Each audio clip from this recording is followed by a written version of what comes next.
The Pittsburgh Steelers season is over. They lost 42-21 to the Chiefs. You know all of that. But let's talk about what this season has been, what we saw in that last game that will ultimately be Ben Roethlisberger's last game in the NFL. We're going to break down a lot here in what was a wild season for the Pittsburgh Steelers. I'm your host, Chris Carter of the Locked On Steelers podcast.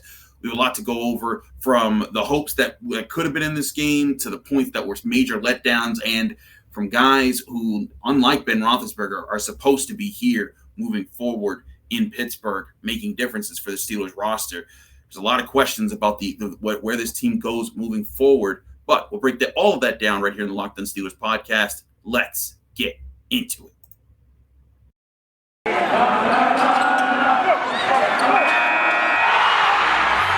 You are Locked On Steelers, your daily Pittsburgh Steelers podcast, part of the Locked On Podcast Network, your team every day.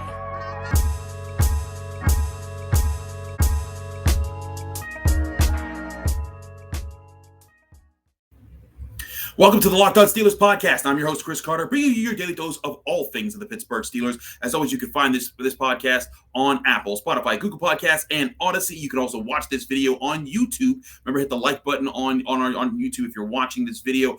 Hit the subscribe button on our YouTube channel to get all of our daily content video-wise coming right at you. Bro, that happened. That's what we said all week long with the Steelers. That's why I picked against them to win this game. But we all knew going into this week, a lot of things had to go right for the Steelers. And it looked like defensively, they did early on. There was hope, legitimate hope from Steelers fans even.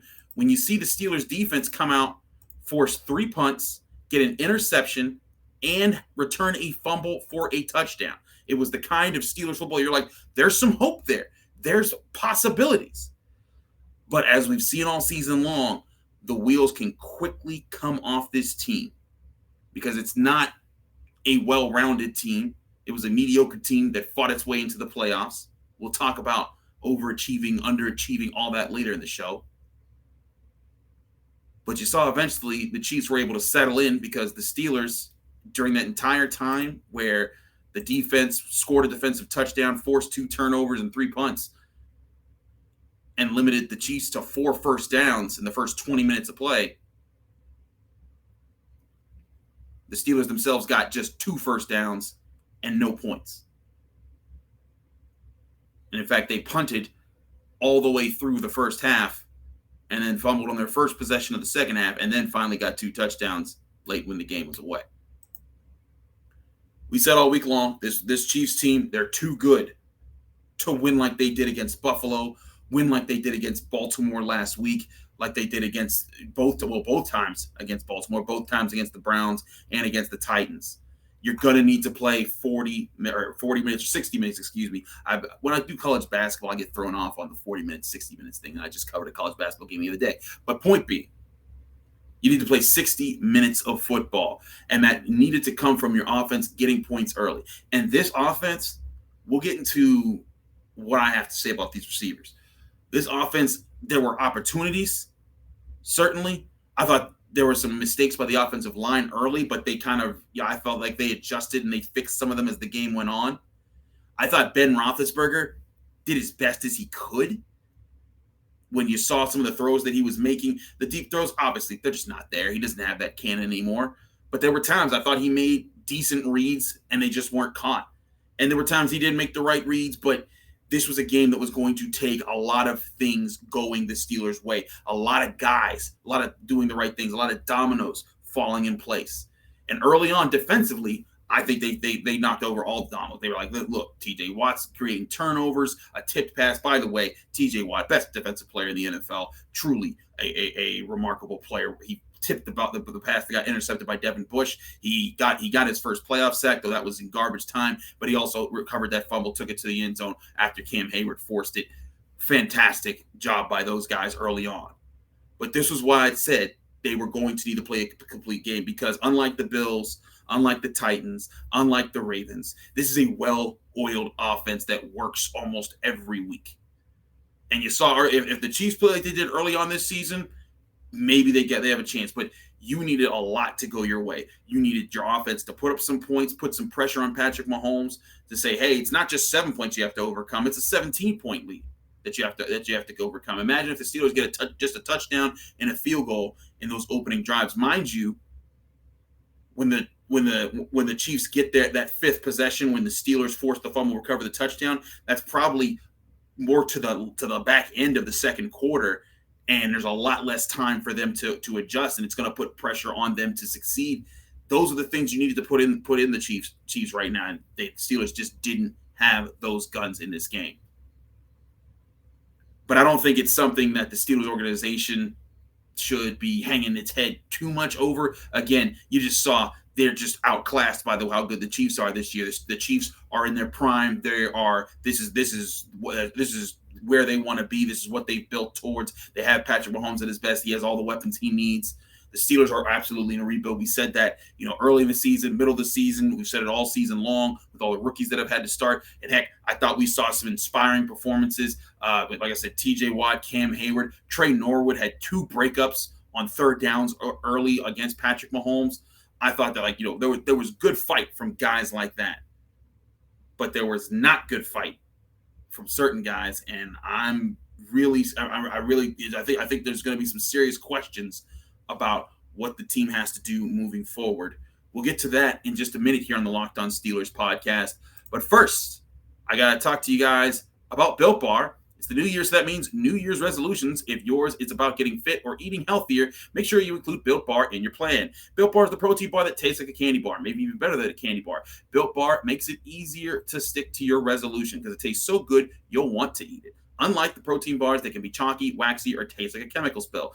You want to eat healthy, but it just gets so boring. By like week 3, you might be thinking, this just isn't worth it. Where's the chocolate? Well, Built Bars are covered in 100% real chocolate. Most Built Bars contain just 130 calories, 4 grams of sugar, 4 net carbs, and 17 grams of protein. Compare that to the average candy bar that has 240 calories, 30 grams of sugar, and dozens of net carbs.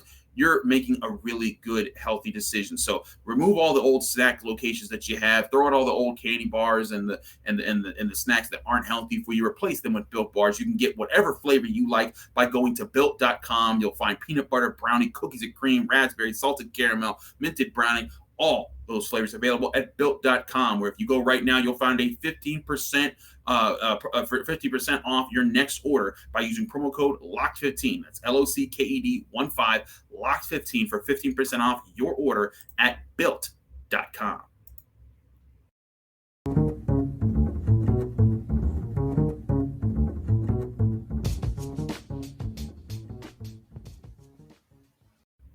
Back here on the Locked On Steelers podcast, I'm your host, Chris Carter, bringing you your daily dose. We're continuing our show on the Pittsburgh Steelers. It's not a victory Monday, unfortunately. It's a sad Monday because we just saw Ben Roethlisberger's last game ever.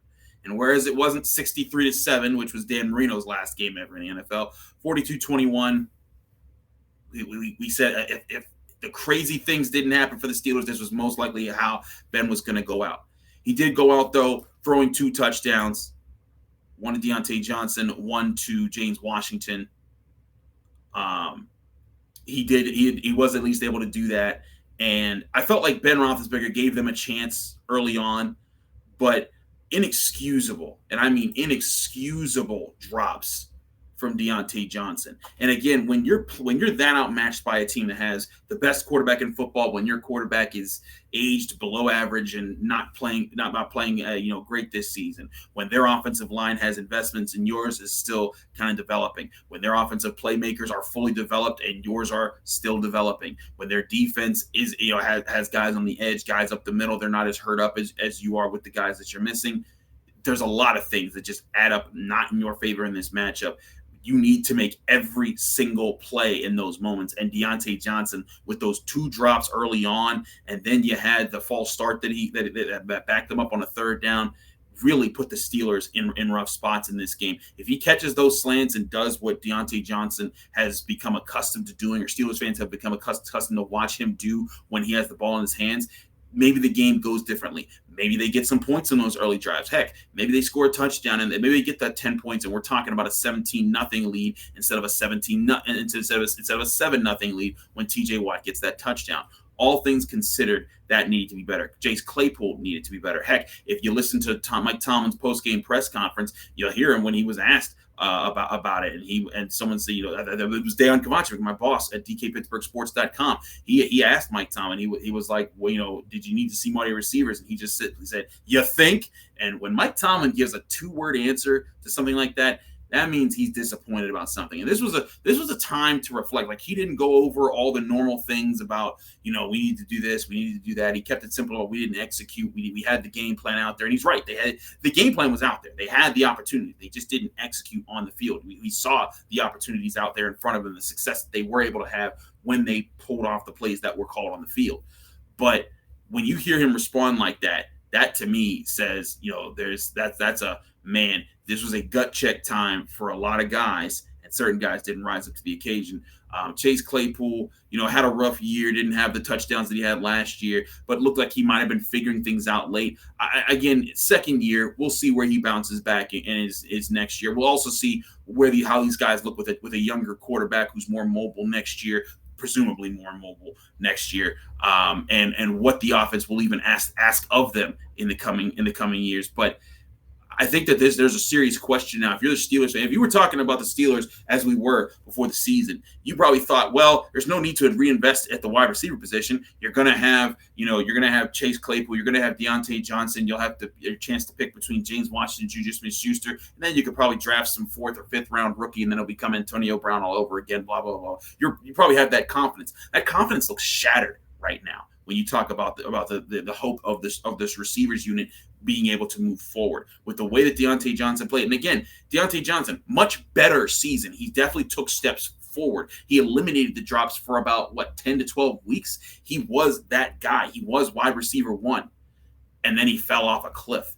And he just started the drops, and you saw the mental mistakes coming back into his game. He'll have another year next year on his rookie deal. He'll have more opportunities to show, hey, I can continue to get better. But if you're the Steelers, you're asking yourself moving forward, who do you want to put your money on? Who do you want to bank on being successful, being the guys who can come up in big games? And in a big game like this, where, again, you weren't asking Diontae Johnson to go up and make a one-handed catch in double coverage. You're asking him to catch the slant and go forward and do exactly what it is that you do and what they drafted you to do. And he didn't do those things, and that's disappointing. Chase Claypool, again, not winning the combat catches, not being able to stay on his feet. All those things are concerns.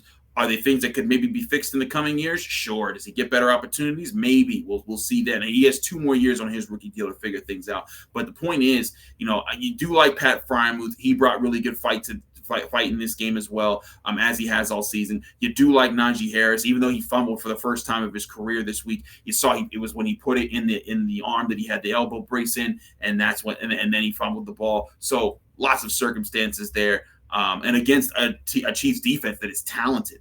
And it was being aggressive and had every reason to be aggressive at that point in the game when Ben Roethlisberger was checking it down to Najee Harris. So, I look at those guys. They fought fine. I thought guys like Dan Moore Jr. wasn't too disappointed in them. But for Ben Roethlisberger, you felt like you wish that you saw the receivers give him a little bit more. A little bit better opportunities to get him some opportunities. Because imagine if Diontae Johnson catches those passes and gets Ben a few more big plays, what that would have been like, the energy would have been like for Ben Roethlisberger. We know how this team rallies around him. We saw them do it several times this year, including in those last 2 games to get this team to the playoffs in the first place. So lots of really interesting questions there moving forward. Defensively, I think you still see that, this defense, the pieces weren't all in place this year. This team was going to be dominant up front. They weren't once Tyson Alulu was out, and they knew that Stephon Tuitt was never coming back this year. That's just a reality. They need to make sure that either both of those guys are back next year, or they're getting other guys to replace them, or they're adding still more depth behind them that they could be solid with. I still think that actually the edge players, they did as well as they could. Alex Highsmith made some plays. TJ Watt TJ Watt. You also saw Taco Charlton and Derek Tuxa, I thought, fighting well. So, not too mad at those guys. But, the defense, the secondary, they were up against it early on. I thought they made some plays early. Cam Sutton had a really nice tackle for loss, and Trey Norwood had two really good breakups over the middle of the field. And then so you had plays like that. Minka Fitzpatrick had an emphatic tackle in this game. You even saw Terrell Edmonds kind of moving around and taking things away. But eventually you're gonna get figured out by this offense. The Chiefs are just too good, and this is why again you need to unless you have that kind of elite defense where you have a number one corner who can sit on an island by himself and just take away whoever the top receiver is for the other team. And that way you can say, okay, now it's 10 on 10 instead of 11 on 11. And we're focusing these guys. And this plays out more to our favor. The Steelers just don't have that guy in coverage this year. Joe Hayden, did a great job for his time with the Steelers. But unfortunately, I think that time has come to an end. We'll talk about that as the offseason rolls along. Ahkello Witherspoon, will he be back in the mix? We'll see. I thought he had a terrific fight through the second half of the season when he got more opportunities to play. But the Steelers have a real consideration moving forward. Do they just pay him to come back? Or do they go into the free agency market and say, we're getting a big dog in the free agency market? And maybe Witherspoon turns out to be a big dog. Who knows? But we also know that every year there's guys who get cut. There's things that happen, and there could be a major player that comes into play, and you're like, you know what? That's our CB1 that we want to play with, and that's a guy we can trust to live on islands out there. So all those things are things to consider for this team moving forward. As far as what they need to do, but there's certainly elements of this team that they have to address significantly in this offseason. I've said it before. They should invest as much as they can in the offensive line, defensive line, cornerback, linebacker, and make it so that whoever's taking over at quarterback next year, they're more so of the manager, the facilitator of the pass game, and just making sure, hey, you're not supposed to make the mistake, guy, but if they leave a guy wide open 30 yards downfield, you got to get the ball there. That's what you want out of your quarterback. Unless they luck into and find a spectacular quarterback in the draft. Maybe Kenny Pickett turns out to be that guy in the NFL as he was in college. Maybe they get the guy in free agency that they really want. Maybe someone's traded to him.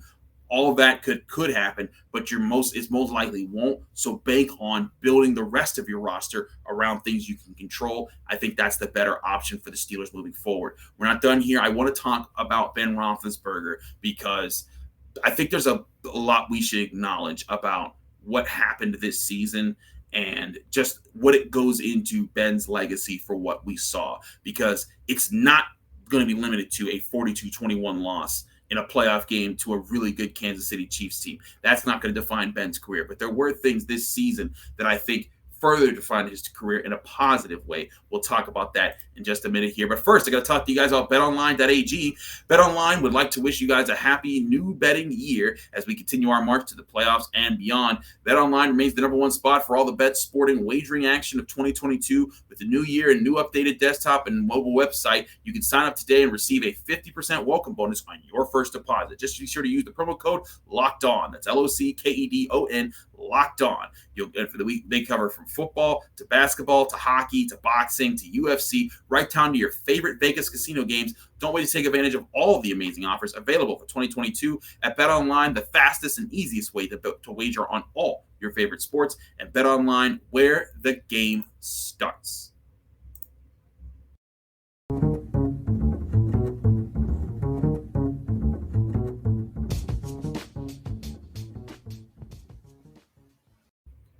Wrapping up here on the Locked On Steelers podcast, I'm your host, Chris Carter. For those who are probably wondering, you might have seen this. This is my hidden away office studio at the at WPXI. I'm waiting to do final word after the game. It's late. It's late Sunday night going into Monday morning. So, it's going to be a wild show. If you wanted to watch that, you can go to WPXI now to catch it, or WPXI.com to watch the show with myself, Doran Dickerson, former All-American tight end of Pitt, and also Doug Whaley, former Steelers front office guy and a former general manager of the Buffalo Bills as well. He's been on the show. Both guys, it's going to be a great conversation. But what you could do here, let's talk about Big Ben, because in this game, I wasn't expecting Ben Roethlisberger to light it up. It would have been great if he did. It would have been awesome. But let's just be realistic about where Ben is these days. It's just his arm isn't there. He needs, guys like Diontae Johnson to catch those short passes and turn them into big gains. Just didn't do that in this game. But like I said in the last segment, this game does not define Ben Roethlisberger's career by any means. Though I will say, I think that parts of this season should further the legend of Ben Roethlisberger, because there were several times where the Steelers needed a late drive. Heck, in the drive the week before in the Ravens game, multiple drives. They had the touchdown drive to Claypool in the fourth quarter, and then the field goal drive to win in overtime. This guy has always turned it on in the clutch. Not always, of course, because he lost games, but this guy, so many times when things haven't worked, when game plans have fallen apart, when he's made mistakes, he's found a way to knock all that dust off his shoulder, go into work, and find answers late in games. And sometimes it works, sometimes it doesn't. But there's no doubt that Ben Roethlisberger is a first ballot Hall of Fame quarterback. And to me, when I saw him, and again, this is old Ben Roethlisberger. He's not mobile anymore. He can't just shrug defenders off like he used to do Terrell Suggs. He can't launch the ball 50 yards on a line. But you saw him still go out there and fight.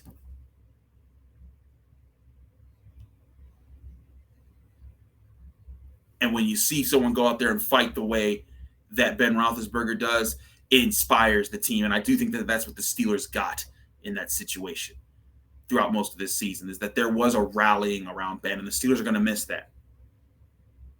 Now, we don't know, again, when Ben's going to announce his retirement. Maybe it'll come tomorrow. Maybe it'll come in March. Maybe it'll come in February. We'll see.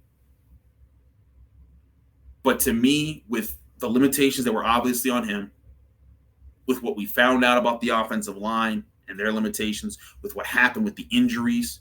Also, credit to Juju Smith-Schuster. I mean, he didn't play great or anything, but the fact that he got back into the game and was able to catch some passes, and after he shouldn't have been playing, the rest of this season, he deserves kudos. He's a guy you probably want back because he's another guy that people can rally around. But you have to think that the Steelers overachieved when you've seen the way that they got destroyed by some of the top teams, like the Chiefs, like the Bengals. And there were teams that they started to get destroyed by, they brought it back, like the Chargers and the Vikings, and just didn't come up, and then they just came up short on. But there are makings of what a good to great nucleus could be on this roster. The challenge is going to be for Kevin Colbert for just one more draft, as we've been told. He's going to do one more draft with the Steelers and then hang it up. And of course, Mike Tomlin and whoever sticks around for coaches, that's going to be a conversation for later this week. I know you probably got some Matt Canada questions. We'll get to that. We have a whole offseason to talk about that. Heck, he might be fired this week. Who knows? But point being, there's a lot of things to build around on this roster that are young players who you can build with, players that you can move with, but you do need to also put things with them. It's not going to be just at a quarterback and they're great, they're fine. They need 2 offensive linemen, a couple defensive linemen, a linebacker, a cornerback, probably a backup running back, and probably a playmaker wide receiver to at least just head the wide receiver group. They do those things and get a decent quarterback even, maybe this Steelers team is a lot better off. Maybe they find ways to win, to gut out more wins next year with better defensive play and with a stronger run game. Those things could be possible. But again, this was a rebuild year. This is a year where no one thought the Steelers would get to the playoffs, and here they were in the playoffs, taking the place of where the Ravens or the Chargers or the Browns or all these teams that were sworn this was going to be their year, their time, the Steelers were able to do that. And you often look around the league, look at the Jaguars, look at the Lions, look at these teams that are legitimately in rebuilds, and they're the ones that are going to be drafting at the top of the draft. We're going to have a lot of draft talk in the coming weeks, so don't worry. I know there's probably some people out there saying, it's mock draft time, Chris. Let's get the mock drafts going. Let's give it at least a week or two. Let's take the end of the season in. Woosah, breathe it in, breathe it out, and get refocused here. Because there's still a lot to talk about to debrief from the season. But I do think, again, if you're looking at Ben Roethlisberger, heck of a legacy, heck of a fight. And at least he went out on his own terms. He didn't go out injured. He was in there to the fourth quarter, threw some touchdowns late, even though they were garbage time touchdowns. That's Ben Roethlisberger, the not giving up that you're going to miss seeing him. Steelers fans, I know that was probably emotional, seeing 7 walk off the field and through the tunnel one last time like that. But be thankful that you have all the great memories that he brought you. Because I'm a person, I've taken a lot of heat over the years. Whenever I criticize Ben when he makes a mistake, they're like, how dare you criticize him? I'm like, listen, I criticize him like I criticize everybody. But that never stops how much I've always been like, that dude is for real. That's why I've always said first ballot Hall of Famer for sure. So I think wrapping up the season and, losing to a much better Chiefs team, again, it was going to take several miracles to make work. They had a couple early on I thought that they were able to manage with. But that's nothing for Ben Roethlisberger to be ashamed about, nor for Steelers fans to be ashamed for Ben Roethlisberger. And I think that moving forward, Steelers fans can feel like, hey, I watched one of the greatest quarterbacks that ever played the game play out his whole career for one team. But like I said, this is Locked On Steelers, which means we got to talk about moving forward what they've got to do to keep building. They're going to debrief soon. We'll think about coaching hires, coaching fires, all those type of things. We'll talk about Matt Canada, Keith Butler, Mike Tomlin, all those things in the coming week or so on this show, where we'll have a lot of great content coming to you, Locked On Steelers listeners. Thanks so much for rocking with us all season long. It has been a pleasure to host this show, to interact with a lot of you. You can follow me on Twitter and Instagram at Carter Critiques if you want to interact with me more. Thanks so much for everyone who reaches out to me. If I don't get back to you, trust it's not about you. It's just about, hey, there's a lot of things I got to get done, and it often piles up really fast. But again, thanks for everyone for riding with me. Stick with us. We'll be covering this offseason every step of the way, showing you what is the plan for this Steelers team to rebuild and get back to the playoffs, and maybe for the first time since 2016, 2017, to get a playoff win. That's all we have for you today. I'm Chris Carter, the Locked On Steelers podcast. Thanks so much for listening. Remember, you can find this podcast on Apple, Spotify, Google Podcasts, Odyssey, and YouTube. Like this video if you're watching it on YouTube. Hit the subscribe button to our YouTube channel for all of our daily content. If you want to help out the show further, please go to Apple Podcasts, drop a 5-star review with a positive comment, and you will get a special shout out at the end of the show. Like one of our newest reviews, we have a few that we're going to be reading all throughout the week. Matt Aston, who says, must listen for all Steelers fans. Chris is the GOAT of all GOATs when it comes to analyzing, reporting, and giving general thoughts. Been a daily listener of every episode for 2 years now, and it keeps on getting better and better. Go Steelers. Matt Aston, we thank you for your 5-star review. We salute you for your strength, and I appreciate being called the GOAT of all GOATs. That means a lot, because there's a lot of GOATs out here. But thanks so much. We have plenty more 5-star reviews I want to get to that were left for us. We will read those throughout the week, but I got to get going because we got to do the final word show. So if you want to see my comments on there and furthering a conversation with Doran Dickerson and Doug Whaley on Channel 11 WPXI, go to WPXI.com, watch it there. You can also find it at DKPittsburghSports.com, where we post the full video. Thanks again for watching. I'm Chris Carter. Be back on your screens and in your ears very soon.